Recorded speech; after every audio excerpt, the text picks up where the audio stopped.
I've been using this for about 8 years, and I still think it's relevant, so I'll go on.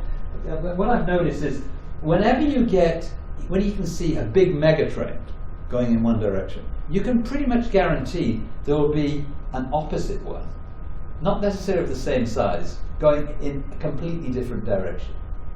And they coexist. And so I characterize them as fuelie trends and foodie trends. And so, the fuelies are, I'm saying the fuelie part is global. The food industry is global. We'll procure from wherever it's available. Asparagus comes, let's say it's November, so we get it from Chile or from Peru. So is it all about, well, actually increasingly people are interested in local.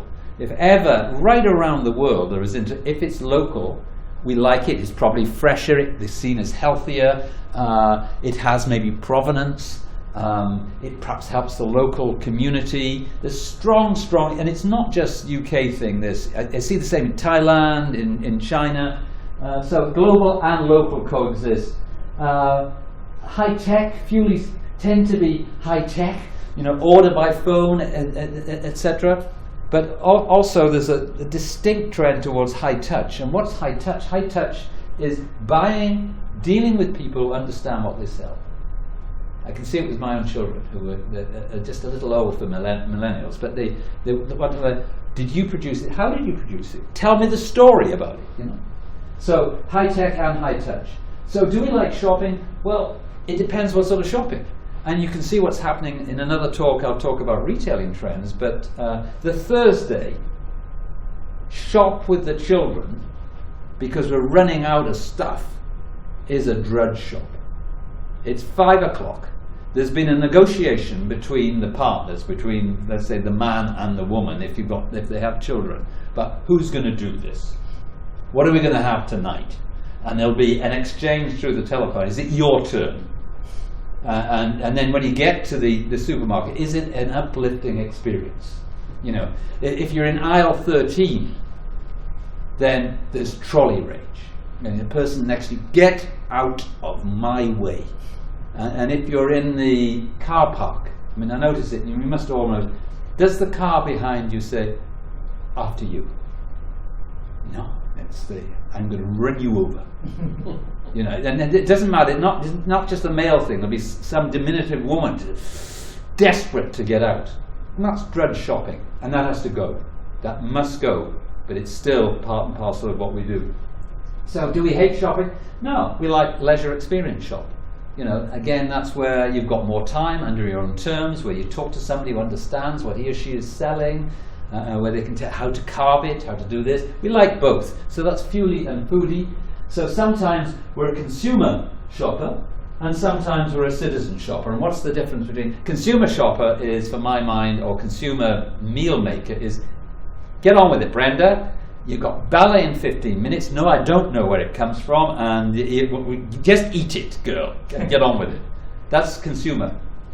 And then the citizen shopper is look, I can give you an example. In my particular, I'm really interested in the environment, and I want food that has been produced, socially conscious food. It's really important to me at the weekend. Now you see I know I should be that concerned on Wednesday, but I haven't got time on a Wednesday. So sometimes I'm a consumer and sometimes a citizen, and that's the big point about this fuelies and foodies. They're in the same person. Sometimes we're fuelies and sometimes we're foodies. And if I continued all the way through, so sometimes we want fast food, fuel food, just for me food, and then sometimes we want slow food, story food, friends and family food. And they're the food does different jobs, has different attributes, and we're willing to pay more or less depending on what job that food has to do. So that would suggest on the right hand side, the foodies, there's more margin there. When people are in foodie mode, they will pay more if you hit the right buttons. Actually, they'll also pay as fuelies, but they're different buttons. this is a very interesting classification. I see it here. So because this was one of my kind of questions, dilemmas, which probably a lot of businesses experience. Where is this global versus local going to converge, and how should I position my business? Well, they coexist. Yeah. And what's clear is it's pretty difficult for the big guys to operate as foodies. And this is the artisan. I mean, the best businesses here are those that can present themselves as artisan, but have scale to have economies of production. It's very difficult on the left-hand side, the fuelies, for a Unilever to present itself as a foodie. And when they do, sometimes they get in trouble. Actually, the best example of Unilever doing it well is with the ice cream brand Ben & Jerry's, where Ben & Jerry's, which was firmly on the right-hand side when it was owned by Ben & Jerry's, was then taken over by Unilever, and everybody said, well, that's it, it'll lose its integrity, da da da. But actually, Unilever kept away from it. Ben & Jerry is still involved in the business, and it's still perceived as being offering the same set of values, or a similar set of values to what it was when it was the other side. But if you wanted another example of not doing it well, Mars, if I remember, and I just launched a brand not under the Mars brand name, Seeds of Time, I think it was called, which is an organic range. And there was no mention of Mars. And then when consumers worked out that it was Mars, they were outraged. We bloody knew it, Mars, da da da, you just, big bad food, you're trying to pull the wool over our eyes. So you've got to be, so big food has to be really careful if they position themselves as foodie food. Yeah. Doesn't mean they can't be there, but they have to be really, really careful. Just to extend it further, like if you see this online movement, because there is also this big dilemma with a lot of players, both existing and new players, on how big is going to be online retailing in food. Probably now this classification answers that question too, to a very great extent, in the sense that they can only address the fuelie part of the demand. Not so. Yeah. Online can handle foodie. Absolutely. But because if you are really looking at high touch, you're young, but not that young. If you take the foodie end, okay, let me give you an example of online. Let's say I'm buying a organic olive oil online, the one I know. Click. So I've just clicked on it, put in basket. As you do that, just like Amazon with books, boop, up goes a flag saying, if you're just buying this, you might be interested in the balsamic vinegar, which is that many other people buy when they buy this oil. Right. And here's the website, if you want to talk with the producer, and to etc. Now, somebody of a digital age, younger than you, fine. That's fine.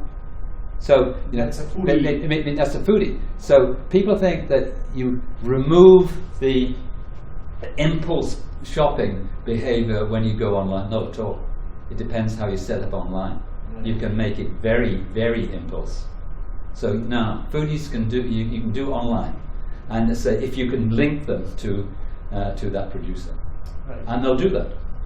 And then, great point. I think that's a very great point. So, which means now the real opportunities lie in leveraging on the technology and keeping up this foodie. I mean, making it a foodie thing, but also leveraging the technology online. So yes, but let's the shortcut to your explanation is to understand your consumer, understand your shopper, and how they shop.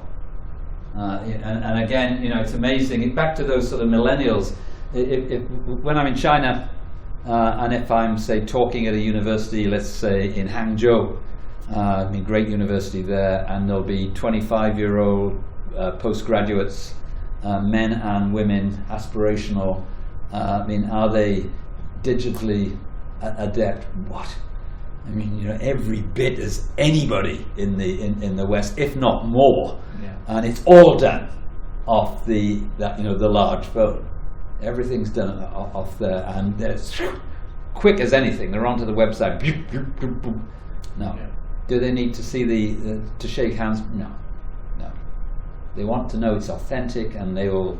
So, I mean, how do you build authenticity, for example, with that group? You've got to communicate with them and their peers. Yeah. This is a slightly different point. It was really interesting. I was talking in New Zealand recently. There was a Chinese market researcher next on. I listened very careful to what he said. So you said in New Zealand there's a huge trade. It's good it could do this well in Britain, of grey market sales from people who are normally not in the food industry, who are in New Zealand, like students, sending product, selling it online in China, and not least baby milk-based foods, for example, but also Manuka honeys, high-value stuff. Okay, so but what's my point here? What was important was, in China, those buying it, they'd see something from New Zealand. They would then email a relative or friend that lived in New Zealand or was a student in New Zealand and said, is this product available in New Zealand supermarkets? And if it's not, they would assume the one that was being sold in China was a knockoff and was not real, and was probably Chinese with a New Zealand label. It's not interesting. So, you know, to be in that market, actually you have to be in your own market, where there could be some sort of it sells in the UK, therefore it's real, therefore I can buy it in China. But that sort of grey market is hugely important. For high-value seafood, for say for baby powders, for honeys, for cosmetics, natural-based cosmetics, etc.